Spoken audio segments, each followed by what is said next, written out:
ఏవముక్తః ప్రియామాః స్కంద ఆరుహ్యాతమైతి తతశ్చాంతర్ధతే కృష్ణః సావధూరనతప్యప్యతాం.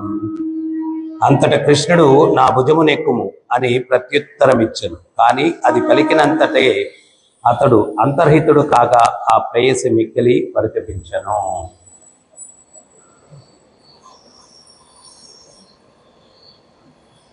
ప్రత్యేకించి ఈ యొక్క అధ్యాయము భక్తి మార్గంలో ఉన్నటువంటి వ్యక్తులు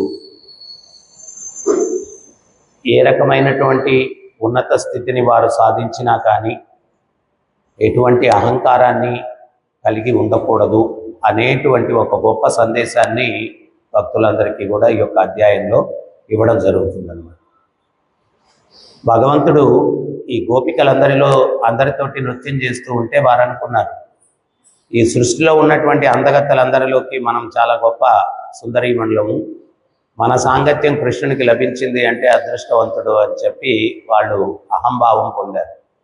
తక్షణమే కృష్ణుడు వారి మధ్య నుంచి అదృశ్యమైపోయాడు. వారి దగ్గర నుంచి అదృశ్యమైనటువంటి కృష్ణుడు శ్రీమతి రాధారాణితో వెళ్తూ ఉన్నారు. ఆమెలో కూడా అదే భావన కలిగింది. గోపికలకు అందరిలోకి కూడా నేను శ్రేష్ఠురాలిని, నా యొక్క సాంగత్యం కృష్ణుడికి లభించింది అంటే కృష్ణుడు చాలా అదృష్టవంతుడు. ఆ అహంభావంతో ఆమె కోరింది కృష్ణుడిని, నేను నడవలేకుండా ఉన్నాను, నన్ను ఎత్తుకోండి అనేది. కృష్ణుడు అక్కడి నుంచి అదృశ్యమైపోయాడు. ఆమె కూడా విరహ భావన చెందుతూ ఉంది. అది ఇక్కడ చెప్తూ ఉన్నారు. మామూలుగా మనందరం కూడా భక్తియుక్త సేవల్లో ఉంటాం. ఈ భక్తియుక్త సేవలు ఉనర్చడానికి ముఖ్యమైన కారణం ఏంటి అంటే, మనం ఈ యొక్క భౌతిక జగత్తులో ప్రతి జీవుడు కర్మబద్ధుడు కావడానికి కారణం ఏంటి అంటే అహంకారం. అహంకారం అంటే అహం అంటే నేను, నేను ఈ ఆకారం. మనం ఈ ఆకారంతో మనల్ని పోల్చుకోవడమే అహంకారము. ఆ ఆకారంతో పోల్చుకోవడం వల్ల అన్ని అనర్థాలు కలుగుతాయి. ఎవరైనా కకృతిపడి సంపాదిస్తూ ఉంటారు పాపాలు గీపాలు చేసి. ఎందుకయ్యా అంటే ఉన్నారు కదా నలుగురు, అంటే ఆ నలుగురు ఈ శరీరంతో బాంధవ్యం కలిగినటువంటి వ్యక్తులతో తన్ను తాను పోల్చుకుంటూ ఉన్నాడు, అందుకని కకృతిపడి సంపాదిస్తూ ఉన్నాడు. కానీ ఆ మృత్యువు అన్నటువంటిది వచ్చిన తర్వాత ఆ నలుగురు లేరు, నువ్వు లేవు. మరి ఎవరి కోసం సంపాదించావు, ఎవరి కోసం కకృతి పడ్డావు? ఆ పాపం అంతా ఎవరితో వస్తుంది? ఒక అద్దె ఇంట్లో కూర్చొని మనం అప్పులు చేస్తే ఇల్లు మారినంత మాత్రాన ఆ ఇంటిని అడగరు అప్పులోడు వచ్చి. మనం ఎక్కడికి మారామా అని వెతుక్కొని మనం వాళ్ళని ఎత్తుక్కుంటూ వస్తాడు అప్పులు కట్టమని. అట్లాగే ఈ శరీరం అనేది ఒక అద్దె ఇల్లు. మనం ఈ శరీరాన్ని మార్చినంత మాత్రాన జీవుడితో ఈ కర్మలన్నీ వెళ్తాయి. ఏ రకంగా అప్పు తీసుకున్న వ్యక్తి ఇల్లు మారినంత మాత్రాన అప్పులోడు వాడు ఎక్కడికి మారాడని ఎత్తుక్కుంటూ వస్తాడో, అదే రకంగా ఈ జీవుడు ఈ శరీరంలో ఉండి పాపాలు చేశాడు, పుణ్యాలు చేశాడు, అవన్నీ కూడా ఇంకొక శరీరాన్ని పొందిన తర్వాత, ఇంకో అద్దె ఇల్లు తీసుకున్న తర్వాత వాడిని అనుసరిస్తూ ఉంటాయి. సో అందువల్ల ముఖ్యంగా ఆధ్యాత్మిక చింతన యొక్క పరమగమ్యం ఏంటి అంటే, మనం ఈ యొక్క శారీరక భావన నుంచి మనల్ని మన విముక్తి చెందించుకోవాలా, మన చైతన్యాన్ని విముక్తి చెందించుకోవాలా. అందుకు ఆధ్యాత్మిక చింతన. అందుకని మనం ఏంటి అంటే రోజులు గడిచే కొంది, సాధన చేసే కొంది మనము మన చైతన్యంలో మార్పు వచ్చిందా, పరివర్తన వచ్చిందా, ఎంత ఈ యొక్క శారీరక భావం నుంచి నేను విముక్తిని పొందుతూ ఉన్నాను, నా చైతన్యాన్ని ఎంత విముక్తి పొందుతూ ఉంది, అది మనం తెలుసుకోవాలా అంటే ఏంటి అంటే భగవద్భక్తుల సాంగత్యంలో ఉండాలి. మనం భగవద్భక్తుల సాంగత్యంలో ఉండాలి. అందుకని ఆచార్యులు చెప్తూ ఉన్నారు, ఏమని చెప్తున్నారంటే, మనం ఒక తామర పువ్వు లాంటి వాళ్ళమంట. తామర చెట్టు, మరి ఆ చెట్టు సూర్యరశ్మి సోకినప్పుడు వికసిస్తుంది పువ్వు, తామర పువ్వు. మరి ఆ చెట్టు ఎక్కడ ఉంటే సూర్యరశ్మి సోకితే వికసిస్తుంది? ఎక్కడుండాల తామర చెట్టు? నీటిలో ఉండాల. ఆ నీటిలో ఉన్నప్పుడే ఆ సూర్యరశ్మి సోకినప్పుడు వికసిస్తుంది. ఆ సూర్యుడు కృష్ణుడు, ఆయన యొక్క కృప మన మీద సోకినప్పుడు మనం భక్తి వికసించాలా అంటే మనం నీటిలో ఉండాలా. ఆ నీరు అన్నటువంటిది భగవద్భక్తుల యొక్క సాంగత్యము. ఆ నీరు అన్నటువంటిది భగవద్భక్తుల యొక్క సాంగత్యం. ఆ భగవద్భక్తుల యొక్క సాంగత్యంలో మనం ఉన్నప్పుడు, ఆ తామర చెట్టు ఉన్నప్పుడు అది జీవించి ఉంటుంది. తామర చెట్టు బయట ఎక్కడన్నా వేస్తే చనిపోతుంది, అది నీళ్ళలో ఉంటేనే జీవించి ఉంటుంది. అదే రకంగా మనము భక్తుల సాంగత్యం లేకుండా ఎక్కడున్నా కానీ మనం మరణిస్తాం. భక్తుల అంటే మనం మరణిస్తామంటే మనం చచ్చిపోం, భక్తి చచ్చిపోతుంది. సో భగవద్భక్తుల సాంగత్యంలో అంటే ముఖ్యమైన సాంగత్యం ఏంటి అంటే శ్రవణం, వినాల. వినకపోతే మనం ఎందుకు వచ్చామో కూడా మర్చిపోతాం. సో అందుకని తామర చెట్టు, సూర్యుడు, నీరు, ఆ భగవంతుని కృప మన మీద పడాలా అంటే మనం జీవించి ఉండాలా అంటే భగవద్భక్తుల యొక్క సాంగత్యంలో ఉండాలా. అప్పుడు మనకు ఏకాంతంలో ఉన్న, అందుకనే భక్తి సిద్ధాంత సరస్వతి మహారాజుల వారు నిర్జన భజన, ఏకాంతంగా భక్తి చేయడాన్ని ఆయన ఖండించారు. ఏకాంతంగా నువ్వు ఎప్పటికీ పురోభివృద్ధిని సాధించలేవు, ఆ స్థాయిలో లేం మనం. ఎందువల్ల అంటే మనం ఏకాంతంగా ఉంటే మనసు మనల్ని తప్పుద్రోవ పట్టిస్తుంది. అందుకనే ప్రభుపాదులు వారు చెప్పారు, మనం భక్తుల మధ్యలో కూర్చొని జపం చేయాలా, భక్తుల మధ్యలో సత్సంగంలో ఉండాలా, శ్రవణం చేయాలా, భక్తియుక్త సేవలు అందరూ కలిసి చేయాలా. ఇవన్నీ కూడా ప్రభుపాదులు వారు చెప్పారు. ఎందుకోసం అంటే ఈ మనసుని మనం నమ్మడానికి లేదు, అది మనల్ని ఎన్నో జన్మలుగా మోసగిస్తూ ఉంది. మనసు ఎన్నో జన్మలుగా మోసగిస్తుంది. అది చెప్తుంది, అరే నిన్న 32 మాలలు చేసావు, ఈరోజు ఒక 4 తగ్గితే పర్లేదు, నిన్నటి ఎక్కువైంది కదా, ఓవర్ డోస్ అయింది కదా, అది కవర్ చేసేస్తుంది ఈ రోజుకి, పర్లేదులే. మరుసటి రోజు అరే జీవితం అంతా జపం చేస్తూ ఉన్నావు, ఒక 4 రోజులు తగ్గిపోతే ఏమవుద్ది? లైఫ్ అంతా భక్తిలోనే కదా ఉన్నావు. అట్లా మనల్ని, అందుకని మనం ఎప్పుడు కూడా, ఒకసారి నేను ముంబైకి వెళ్ళాను, వెళ్తే అక్కడ లోకల్ ట్రైన్లో ప్రయాణం చేశాను, మెట్రోలో. ఏమి జనాలు ఉంటారంటే ప్లాట్ఫామ్ మీద అటు నిలబడుకొని ఉన్నాను, నాకు తెలియకుండానే బోగిలోకి వెళ్ళిపోయాను. మళ్ళా స్టేషన్ వచ్చినప్పుడు దిగేటప్పుడు నాకు తెలియకుండానే ప్లాట్ఫామ్లోకి వచ్చేసాను, అందరు తోసుకుంటూ వచ్చేసారు. సో భక్తులతో ఉంటే ఇది అడ్వాంటేజ్, మనకు తెలియకుండానే గోలోక వృందావనానికి వెళ్ళిపోతాం. సో వాళ్ళు చేస్తున్నారు, మనం కూడా చేయాలా, వాళ్ళు చేస్తున్నారు, మోటివేషన్. అటువంటి వాతావరణాన్ని మనం క్రియేట్ చేయాలా, ప్రభుపాదుల వారి కోరిక అది. అటువంటి వాతావరణాన్ని, అందుకని అందరూ కార్యక్రమాల్లో ఉత్సాహంగా పాల్గొన్నప్పుడు మిగిలిన వాళ్ళకు ఉత్సాహం వస్తుంది. ఈరోజు కీర్తన చూడండి, సండే కీర్తన చూడండి. ఈరోజు కీర్తనలో మనం చేస్తూ ఉంటే కోరస్ ఇచ్చేవాళ్ళు కూడా లేరు, మృదంగం కొట్టేవాళ్ళు కూడా లేరు. అందుకని చెప్పి నీరసంగా హరే కృష్ణ.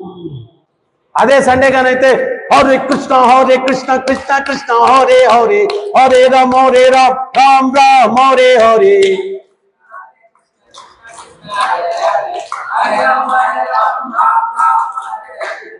అంటే మనకు ఆచార్యుల యొక్క చైతన్యానికి చాలా వ్యత్యాసం ఉంది. ఒకసారి ప్రభుపాదుల వారు పాశ్చాత్య దేశాల్లో ఏదో దేశంలో ఒక పెద్ద ఆడిటోరియంలో ప్రవచనం ఆయనకి ఏర్పాటు చేశారంట. ఏర్పాటు చేస్తే ప్రభుపాదుల వారు వెళ్ళారంట. వెళ్ళి వ్యాసాసనం మీద కూర్చొని చూస్తే 1-2 లైన్లలో ఉన్నారు భక్తులు, ఇంకా ఆడిటోరియం అంతా ఖాళీ.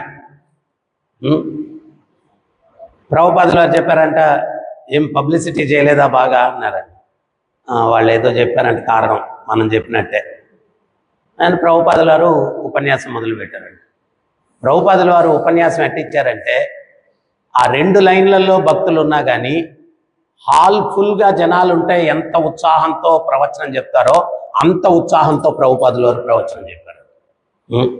ఆయన ఉత్సాహం ఏం తగ్గలేదు. అంటే ఆయన ప్యూర్ డివోటీ, ఉత్తమ భక్తుని యొక్క లక్షణం అది. ఆయన్ని చుట్టూ ఉన్నటువంటి పరిసరాలు ఏం మోటివేట్ చేయాల్సిన అవసరం లేదు. స్వయంగా ఆయన హృదయంలో దివ్యమైనటువంటి ఉత్సాహభరితమైనటువంటి చైతన్యము శ్రీల ప్రభుపాదుల వారిలో ఉందన్నమాట. ఊహించుకోండి, మనం కానీ ఎక్కడన్నా ప్రోగ్రాంకి వెళ్ళాలంటే ఆడ భక్తులు ఉన్నారా, మనతోటి ఒక 10 మంది తీసుకెళ్ళడం, ఎవరు వెనకాల లేకపోతే కోరస్ ఇచ్చేవాడు లేకపోతే ఎట్ట ప్రోగ్రామ్ చేస్తాం, ఇవన్నీ మనం ఆలోచిస్తాం. కానీ ప్రభుపాదుల వారు అమెరికాకి వెళ్ళినప్పుడు సింగిల్ మ్యాన్, 1 మ్యాన్ ఆర్మీ, ఒక్కరే వెళ్ళారు, పార్కులో కూర్చున్నారు, కర్తాలు తీసుకున్నారు, బడ్జెట్ మొదలు పెట్టారు, సింగిల్ మ్యాన్. కానీ ప్రభుపాదుల వారు బాహ్యంగా చూస్తే ఒక్కరే వ్యక్తి ఆయనతోటి పరమోత్కృష్టమైనటువంటి శక్తివంతమైనటువంటి పూర్ణ పురుషోత్తముడు ఆ కృష్ణుడు స్వయంగా ఉన్నారు ప్రభుపాదుల వారితోటి. అది ఆయన శక్తి, అది ప్రభుపాదుల వారి శక్తి. ఆ ప్రభుపాదుల వారితోటి ఆ భగవంతుడు స్వయంగా ఉన్నాడు, ఆయన ఉన్నారు. సో అందువల్ల మనం ఏంటి అంటే ఎప్పుడు కూడా భగవద్భక్తుల యొక్క సాంగత్యంలో ఉండడానికి ప్రయత్నించాలా. మనసు ఏదైనా డీవియేషన్స్ వచ్చినప్పుడు ఇట్లాగా మనల్ని ఆ భక్తులు కాపాడతారు. ఆ భక్తులు మనకేదన్నా, మన భక్తిని కాపాడడానికి ఏదన్నా సూచన ఇచ్చినప్పుడు మనం శత్రుభావన పెట్టుకోకూడదు. బయట ప్రపంచంలో ఎవరు చెప్పరు. నేనేదో ఇస్కాన్ను తర్వాత వేరే ఆర్గనైజేషన్స్ని వాటన్నిటినీ కూడా ఏదేదో లోపాలు ఎతుకుతూ ఎవరో 1-2 ఇంటర్వ్యూ చేస్తూ ఉంటే అది ఎవరో నాకు పెడితే ఊరికి చూశాను. యువకుల్ని భక్తులుగా మార్చేస్తున్నారు, వాళ్ళ యవ్వనమంతా నాశనం అయిపోతా ఉంది, అది ఇది అని చెప్పి. బయట యువకులంతా తప్పతాగి తాగుతూ మాదక ద్రవ్యాలు ఉపయోగించి సమాజానికి చాలా దుర్మార్గపు పరిస్థితిని ఇచ్చేస్తే దాని గురించి ఏం మాట్లాడరు, వాళ్ళు మార్చడానికి ప్రయత్నం చేయరు. ఇక్కడ అటువంటి మార్గాల్లోకి పోనీయకుండా వీళ్ళని కాపాడుతూ ఉంటే అది తప్పంట. ఏంటి 4 వ్యసనాలు చేయకుండా వాళ్ళందరినీ కాపాడుతూ, వాళ్ళందరి యొక్క చైతన్యాన్ని కాపాడుతూ, వాళ్ళ ద్వారా సమాజానికి కలగబోయేటువంటి దుర్మార్గం నుంచి సమాజాన్ని కాపాడుతూ ఇవన్నీ చేస్తుంటే ఇది మంచిది కాదంట. యువశక్తి అంతా నిర్వీర్యం అయిపోతుంది, వేస్ట్ అయిపోతా ఉంది, వాళ్ళని భక్తులు చేసేస్తే అని చెప్పి అదొక, అంటే నాకు అనిపించింది వాళ్ళెవరో వేరే మతాలకు చెందినటువంటి వాళ్ళు హిందువుల్లాగా వేషం వేసుకొని ఆ యొక్క ఆధ్యాత్మిక సంస్థల యొక్క క్రెడిబిలిటీని నాశనం చేయడానికి వాళ్ళు ఇంటర్వ్యూలు ఇస్తున్నట్టుగా నాకు కనిపించింది అనమాట. ఆయన పైన గుండు కొట్టుకొని ఉన్నాడు, కింద గడ్డం పెట్టుకొని ఉన్నాడు, తర్వాత అడ్డనామాలు పెట్టుకొని ఉన్నాడు. అంటే ఏంటి, పైన గుండు కొట్టుకొని కింద గడ్డం పెట్టేవాళ్ళు ఎవరు? అదేదో వేరే మతం వాడు ఉన్నట్టున్నాడు. వాడు అన్ని ఆర్గనైజేషన్స్ని టార్గెట్ చేసి మాట్లాడుతున్నారు. అంటే దాన్ని అప్రిషియేట్ చేస్తూ కామెంట్స్ పెట్టేవారు కొన్ని గొర్రెలు ఉన్నాయి, మన గొర్రెలు. మన వాళ్ళకి మన ధర్మాన్ని నిందించేవాడు దొరికితే వాడు పెద్ద హీరో అన్నమాట. సో ఇట్లాగా అటువంటి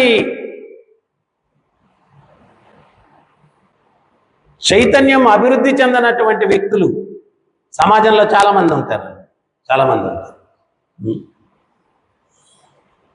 వాళ్ళకి పూర్తి అవగాహన లేదు. వాళ్ళు అంటున్నారు దాంట్లో కృష్ణుడు మొన్న వచ్చాడు, విష్ణువు నుంచి కదా వచ్చాడు. వాళ్ళకి తెలీదు, ఒక్క బ్రహ్మ రోజులో 1000 మహాయుగాలు జరుగుతాయి. ఎన్నోసార్లు ప్రతి 27 యుగాలకి ఒకసారి కృష్ణుడు వస్తూ ఉంటాడు. ఈ సృష్టి అన్నిటికీ కూడా మూలం ఏంటి? భగవద్గీతలో భగవంతుడు అర్జునునికి విశ్వరూపం చూపించిన తర్వాత, నాయన నా వల్ల కావట్లేదు తగ్గు అన్నాడు. మళ్ళా చతుర్భుజాలతో చూపించాడు. తర్వాత మళ్ళా అర్జునుడు ఏమంటాడు? సహజ సుందరమైనటువంటి ద్విబాహువులతో ఉన్నటువంటి ఆ యొక్క దివ్య రూపాన్ని నాకు దర్శనమివ్వమంటాడు. ద్విబాహువులతో ఉన్నటువంటి సహజ సుందరమైనటువంటి అది ఆదిదేవుని యొక్క, కృష్ణుని యొక్క మూలం, భగవంతుని యొక్క మూల స్వరూపం. అది ఏదో ఏ సందర్భంలో ఏం మాట్లాడారో తెలియకుండా, వాళ్ళు ఏంటి అంటే ఆ సందర్భం ఏంటనేది తెలియకుండా ఒక్కొక్కటి క్లిప్ తీసి దాని మీద విషం చల్లి ప్రజెంట్ చేస్తూ ఉన్నారన్నమాట.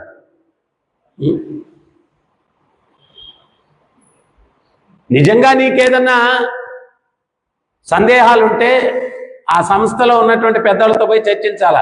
బహిర్గతంగా నువ్వు చేస్తున్నావు అంటే నీలో ఏదో వెస్టెడ్ ఇంట్రెస్ట్ ఏదో ఉంది, ఒక విషపూరితమైనటువంటి భావన ఉంది. సనాతన ధర్మాన్ని నాశనం చేయడానికి నువ్వు కంకణం కట్టుకున్నావు. అందుకనే బహిర్గతంగా అంటే డ్యామేజ్ చేయాలి, సనాతన ధర్మాన్ని డ్యామేజ్ చేయాలి. మళ్ళీ వాళ్ళు సనాతన ధర్మ పరిరక్షకులు అంటారు టైటిల్. సో అందుకని మనం ఈ కలియుగంలో ఏంటి అంటే గౌరవింపబడేటివి అగౌరవింపబడతాయి, అగౌరవింపబడేటివి గౌరవింపబడతాయి. మొన్న బృందావనంలో ఒక యూత్ ఫెస్టివల్ జరిగింది. కొన్ని వేల మంది యువత కాఫీలు టీలు కూడా తాగకుండా ఈ చెడు వ్యసనాలు, మాంసభక్షం లేదు, వ్యభిచారం లేదు, జూతం లేదు, మద్యం లేదు, వాళ్ళు ఉద్యోగాలు చేస్తున్నారు, సాఫ్ట్వేర్ ఇంజనీర్లు ఉన్నారు, డాక్టర్లుగా ఉన్నారు, అన్ని రంగాల్లో వాళ్ళు ఉన్నారు, వ్యాపారస్తులు ఉన్నారు, యువత.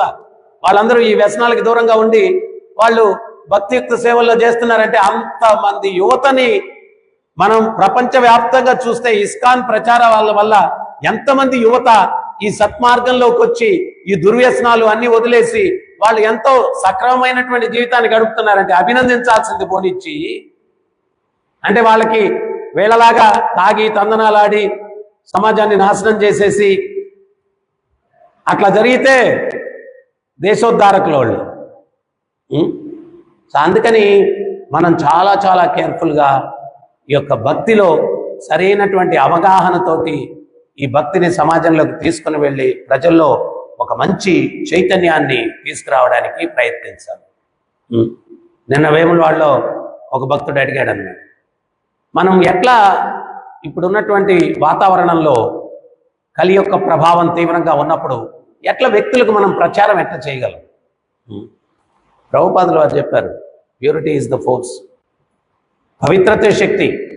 మనం మన సాధన ద్వారా, శాస్త్ర అవగాహన ద్వారా, మన శరణాగతి ద్వారా ఆ పవిత్రతను మనం పెంపొందించుకుంటే అప్పుడు ఎదుటి వాళ్ళ మీద మనం ప్రభావం చూపించగలం. ఎదుటి వాళ్ళ మీద ప్రభావం చూపించగలం. ప్రభుపాదుల వారు ఆయన ప్రెజెన్స్లోనే వ్యక్తుల్లో మార్పు వస్తూ ఉండేది. ఆయన జస్ట్ ఆయన ఉన్నారు అంటే వ్యక్తుల్లో మార్పు వస్తూ ఉంది. అంత ప్రభావశాలి శీల ప్రభుపాదులు, అంత ప్రభావశాలి. ఆయన ఫిజికల్గా ఇప్పుడు లేరు, కానీ ఆయన గ్రంథాలు చదివితే ఆటోమేటిక్గా జనాలు ఇన్ఫ్లుయెన్స్ అవుతారు. ఇప్పుడు కొత్తగా భక్తులు తయారవుతున్నారు కదా, వాళ్ళందరూ కూడా ప్రభుపాదులు అని చూడలేదు కదా, మనం చూసామా? చూడలేదు. కానీ ఆయన గ్రంథాల ద్వారా ఆయన రోజు చూస్తూ ఉన్నాం. వ్యక్తుల్లో పరివర్తన, మార్పు ఇవన్నీ వస్తూ ఉన్నాయి. సో అది ప్యూరిటీ, పవిత్రత, ప్రభుపాదుల వారి యొక్క పవిత్రత. అందుకని మనం ఏంటి అంటే మీరు చరిత్రలో ఈ యొక్క భక్తి మార్గంలో ఏంటి అంటే ఎప్పుడు కూడా ఈ అహంకారపూరిత భావన అన్నటువంటిది ఉండకూడదు. మనం చరిత్రలో ఎన్నోసార్లు విన్నాం. లాలా అని ఒక భక్తుడు ఉంటాడు, ఆయన చాలా పెద్ద కోటీశ్వరుడు. ఒకరోజు ఆయన్ని పల్లకీలో తీసుకొని వెళ్తూ ఉంటారు. ఒక చాకలి వాడి యొక్క కుమార్తె ఆమె తండ్రితో అంటుందన్నమాట, కాలాతీత్ హోరే బాస్నాకు జలానా. బాస్నా అంటే అరిటాకు అంటే, అరిటాకు తగలబెట్టి అదేదో దేనికో వాడతారంట. దానికి ఇంకో అర్థం కూడా ఉందంట. సమయం అయిపోతుంది, బాస్న అంటే అహంకారం అని కూడా వస్తుంది. నీ అహంకారాన్ని ఎప్పుడు తగలబెడతావు? ఆమె ఇండైరెక్ట్గా వచ్చిన సందేశాన్ని హృదయంలోకి తీసుకొని ఇందులో మార్పు వచ్చింది. మనకు డైరెక్ట్గా చెప్తుంటే మనలో మార్పు రాదు. ఆమెకి ఇండైరెక్ట్గా కాలాతీ తోరై బాస్నాకు జలనాయ్ అంటే ఆయన అయితే అర్థం చేసుకున్నాడు. అరే సమయం అయిపోతుంది, జీవితం అయిపోతుంది, ఎప్పుడు నీ అహంకారం తగలబెడతావు అని చెప్పి ఆయన ఏం చేశాడంటే ఆ పల్లకిలోంచి దిగేసి ఆయన ఒంటి మీద ఉన్న ఆభరణాలు అవన్నీ తీసి మూట కట్టేసి పల్లకిలో వేసి మీరు ఏదైనా చేసుకోండి అని ఆ బోయిలకు అప్పగించేసి నేరుగా బృందావనికి నడుచుకుంటూ వెళ్ళిపోయాడు. ఓ గురువు దగ్గరికి వెళ్ళి శరణాగతి పొందాడు. ఆ గురువుని అడిగారు, స్వామి నాకు దీక్ష ఇవ్వండి, ఆశ్రమంలో ఉండి ఇస్తాను అన్నారు. అంటే ఈరోజు వస్తే ఈరోజు ఇచ్చారు కదా, అది చూడాలా. ఒకవేళ దీక్ష ఇచ్చిన తర్వాత పాటిస్తాడో పాటించడో, నియమాలన్నీ ఎట్లుంటాడో దానికి ముందు కొంచెం పరీక్ష ఉంటుంది. నెల అయిపోయింది, 2 నెలలు అయిపోయింది, 3 నెలలు అయిపోయింది, 5 నెలలు అయిపోయింది, 6 నెలలు అయిపోయింది, గురువుగారు ఇవ్వట్లేదు. ఒకరోజు రాత్రి కూర్చొని ఆలోచించాడు, ఎందుకు గురువుగారు నాకు దీక్ష ఇవ్వట్లేదు? ఆయన ఆలోచిస్తే ఆయనకు అర్థమైన సత్యం ఏంటి అంటే, నేను భిక్షాటనకి వెళ్ళినప్పుడు అందరిళ్ళకి వెళ్తున్నాను, ఆయనకి వ్యాపారంలో ఒక శత్రువు ఉన్నాడంట, ఆయన ఇంటికి వెళ్ళట్లేదంట భిక్షకి. అందరిళ్ళకి వెళ్తున్నాడు కానీ ఆధ్యాత్మిక మార్గంలోకి వచ్చిన తర్వాత కూడా తనని శత్రువుగానే భావిస్తూ ఉన్నాడు. ప్రభుపాదులు వారు చెప్తారు, నీకు ఇక్కడ ఒక్క శత్రువు ఉన్నా కానీ నువ్వు వైకుంఠానికి వెళ్ళలేవు, గోలోక బృందావనానికి వెళ్ళలేవు. ఒక్క శత్రువు. మనం ఏంటి అంటే ఆ యొక్క మిత్రభావన పెంపొందించుకోవాలి. మనం ఆ మిత్రభావన పెంపొందించుకోవాలి ప్రతి ఒక్కరిని కూడా. ఎందువల్ల అంటే ప్రతి ఒక్కరు కూడా భగవంతుని అంశాలు కదా. ప్రభుపాదుల వారు ఉపన్యాసంలో చెప్తారు, యజమాని కుక్కని కొట్టినా యజమానికి కోపం వస్తుంది. ఎందువల్లంటే యజమాని కుక్క, అది యజమానికి కోపం వస్తుంది. సో భగవంతుని అంశాలు ప్రతి ఒక్కరు కూడా, మనం ఎవరిని కూడా ద్వేషభావంతో చూడకూడదు. అప్పుడు ఆయనకు అది అర్థమవుతుంది, నేను ఆధ్యాత్మిక మార్గంలోకి వచ్చినా కానీ తను ఇంకా శత్రువుగా భావిస్తున్నాను. మరుసటి రోజు ఏం చేశారు, మొట్టమొదట ఆయన ఇంటికి వెళ్ళాడు భిక్షకి.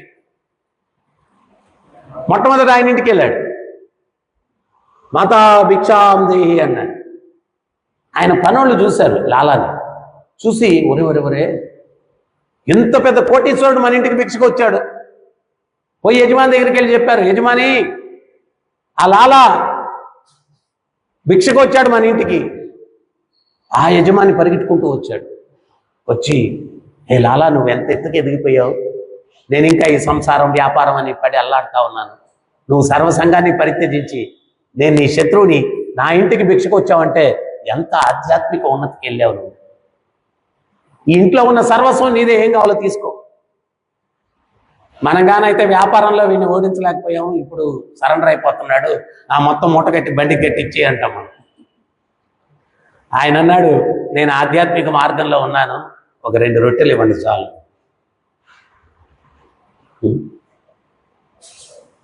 అవి తీసుకుని ఆశ్రమానికి వెళ్ళేసరికి గురువుగారు యజ్ఞకుండం ఎంత రెడీ చేస్తున్నారు, వచ్చి కూర్చో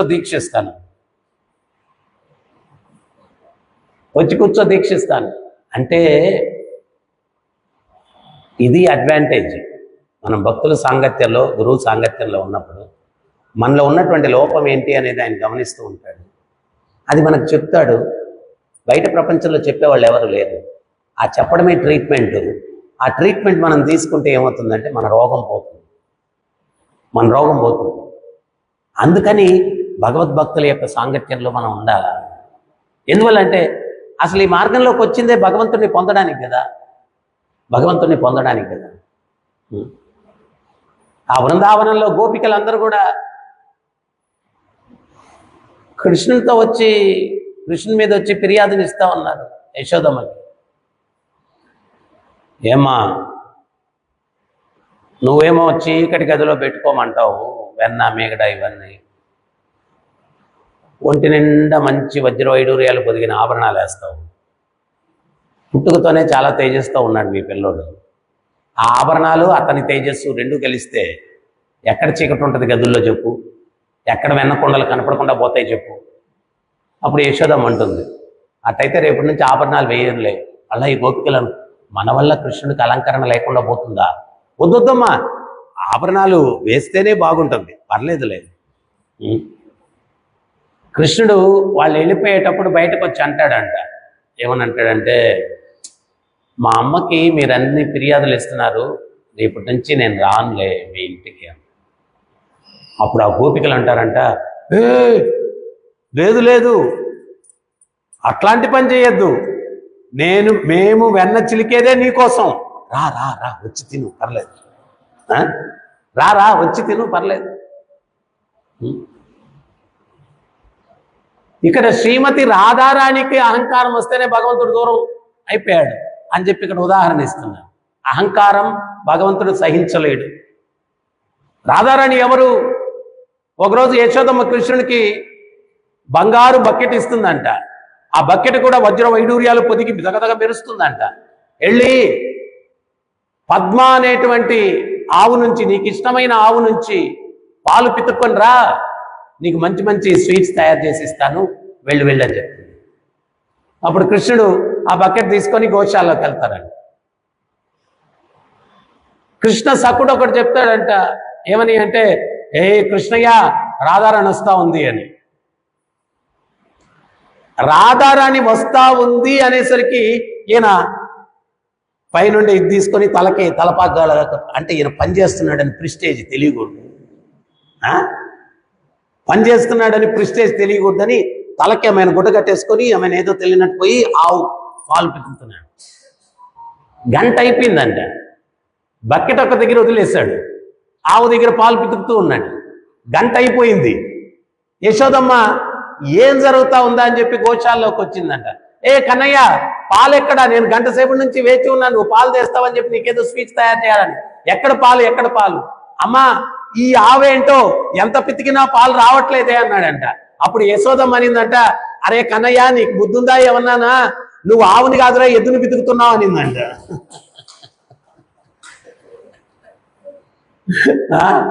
ఆవుని కాదురా ఎద్దుని పితుకుతున్నావు అనిందంట.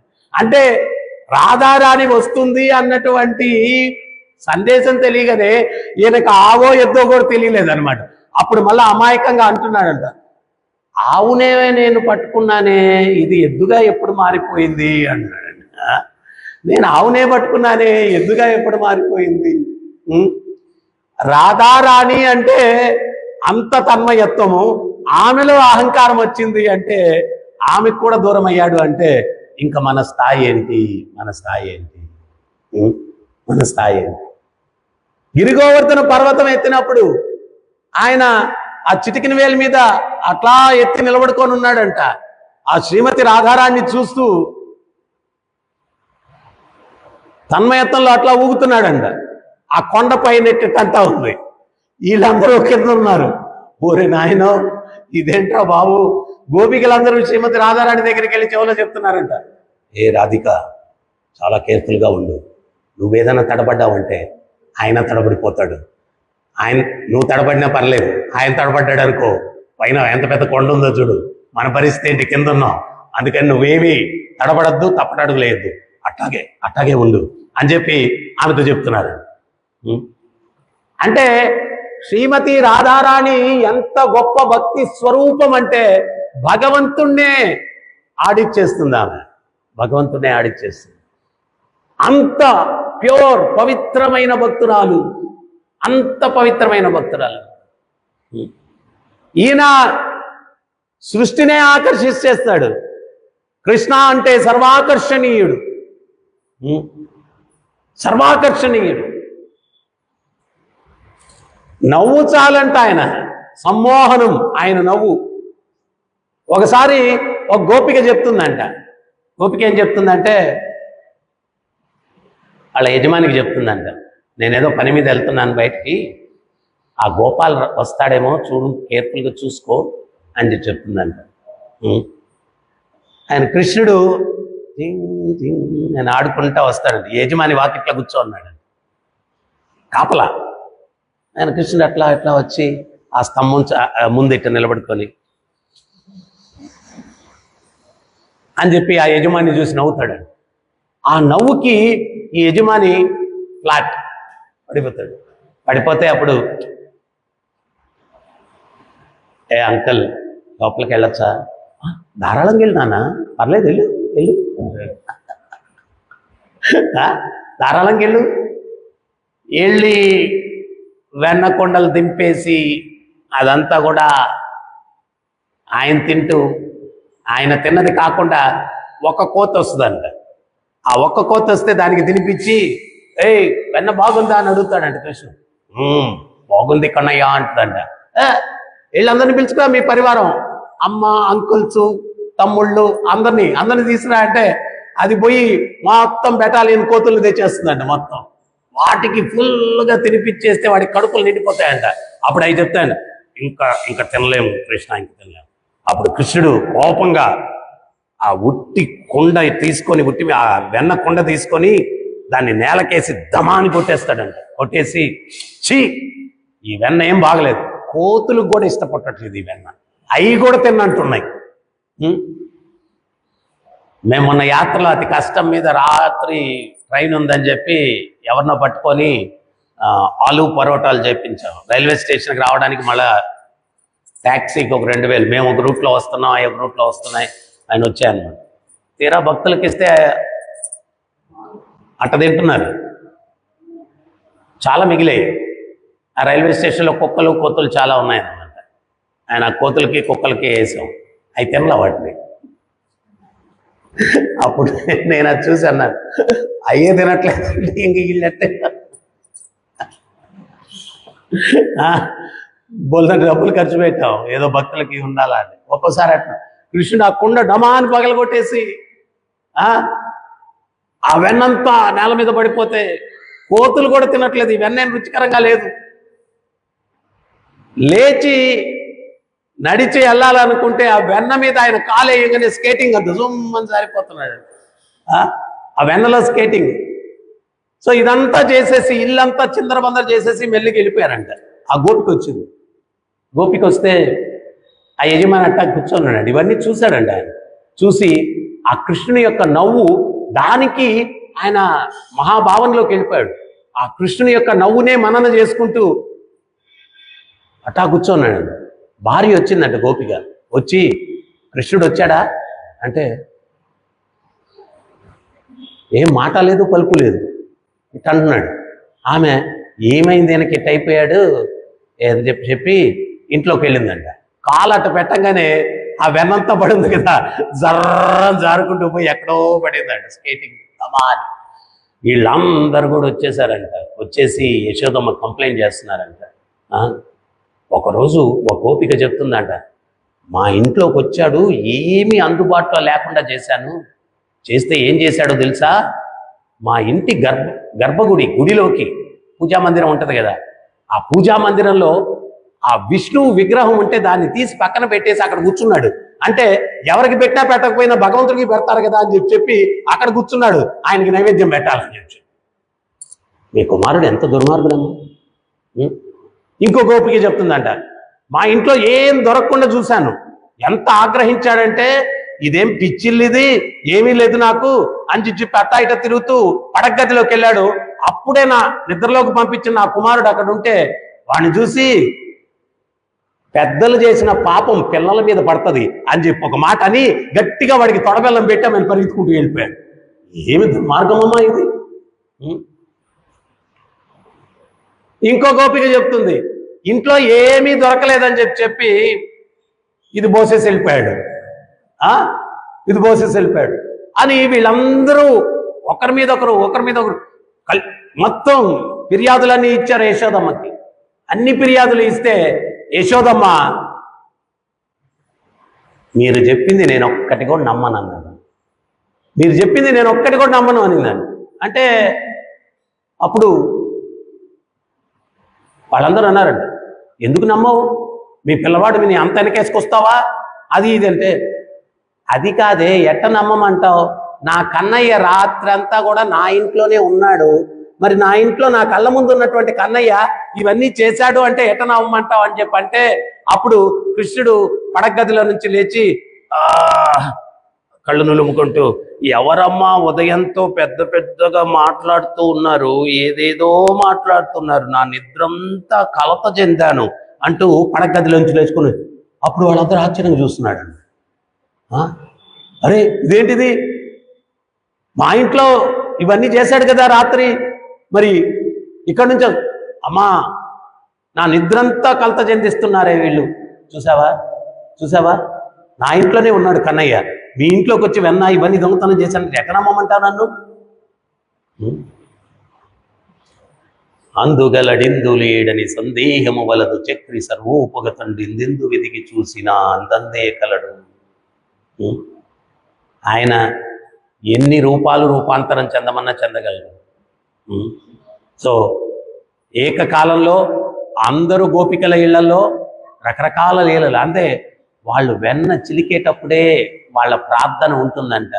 మొన్న వాళ్ళ ఇంటికి వెళ్ళాడంట కృష్ణుడు, వీళ్ళింటికి వెళ్ళాడంట, మన ఇంటికి వచ్చే భాగ్యం ఎప్పుడు లభిస్తుందో అని ప్రార్థన చేసుకుంటూ వెన్న చిలుపుతారంట. మరి వాళ్ళు ప్రార్థించుకున్నప్పుడు ఖచ్చితంగా వస్తాడు కదా, వాళ్ళ ప్రార్థన వింటాడు కదా. సో అందుకని ఆ తెల్లని వెన్న, సున్నితమైన వెన్న సాధన ద్వారా మన యొక్క హృదయాన్ని కూడా ఆ వెన్నలాగా కల్ముషం లేకుండా తెల్లగా, ఈ రాతి హృదయాన్ని వెన్నలాగా మెత్తగా ఎప్పుడైతే మనం చేసుకుంటామో అప్పుడు ఆ వెన్న కుండను ఎట్ట పగలగొట్టాడో అట్ట ఈ కుండను పగలగొడితే భగవంతుడి దగ్గరికి వెళ్తాం. భగవంతుడి దగ్గరికి. సో అందుకని మనం ఏంటి అంటే ఆధ్యాత్మిక జీవితం పరమగమ్యం ఏంటి అంటే, నాకు అది జరగలేదు, నేను ఇంత భక్తుని, అది కాదు. వినయం భూషణం, నాకు ప్రయారిటీ, నాకది, నాకిది, ఇది కాదు. ఇక్కడ గర్వితురాలైనటువంటి శ్రీమతి రాధారాణి దగ్గర నుంచి కూడా భగవంతుడు అదృశ్యమయ్యాడు. ఆ భక్తి స్వరూపిణి రాధారాణి వస్తుంది అంటేనే ఆయనకు ఆవా ఎద్దా అని తెలియలేదు, అంత తన్మయత్వంలోకి వెళ్ళిపోయాడు. అటువంటి శ్రీమతి రాధారాణి గర్వానికి గురి అయిందని చెప్పి ఆమె దగ్గర నుంచి కూడా అదృశ్యమయ్యాడంటే మన స్థాయి ఏంటి? అందుకని భక్తి మార్గంలో అహంకారం అనేది లేకుండా మనం భక్తిలో ముందుకు వెళ్ళడానికి ప్రయత్నించాలి. నిజంగా నాకు భక్తి కావాలా, మోక్షం కావాలా? మోక్షం కన్నా భక్తి ఉత్తమమైంది. ఆచార్యులు అదే చెప్తున్నారు. భక్తుని వాకిట ముంగిట మోక్షదేవి చేతులు జోడ్చి నిలబడి ఉంటుందంట. ఎప్పుడు కావాలంటే నేను సిద్ధంగా ఉన్నానని చెప్పి. కానీ ఆయన భగవత్ సేవలో తీవ్రంగా నిమగ్నమైపోయి ఉన్నాడు. మోక్షం కావాలని కూడా ఆలోచన ఆయనలో లేదు. ఎందువల్ల అంటే జీవన్ముక్తుడు భక్తుడు ఇక్కడున్నా కానీ వైకుంఠంలో భగవత్ సేవలో ఎట్లా కైంకర్యమై ఉంటాడో ఇక్కడున్నా అదే చేస్తున్నాడు. అటువంటిప్పుడు ఇక్కడ ఉన్నప్పుడే ఆయన మోక్ష భావనలో స్థిరుడై ఉన్నాడు. అందుకనే ఉత్తమమైన భక్తులు ఏమంటారు అంటే జీవన్ముక్తుడు అంటారు. జీవన్ముక్తుడు. సో అందుకని మనం భక్తిలో ఏంటి అంటే ఎప్పుడు కూడా అహంకారం అనేది లేకుండా భక్తియుక్త సేవల్లో నిమగ్నం అవడానికి మనం ప్రయత్నం చేయాలా. హరే కృష్ణ. ఎవరికైనా ఏమన్నా సందేహాలు ఉన్నాయి, డౌట్స్?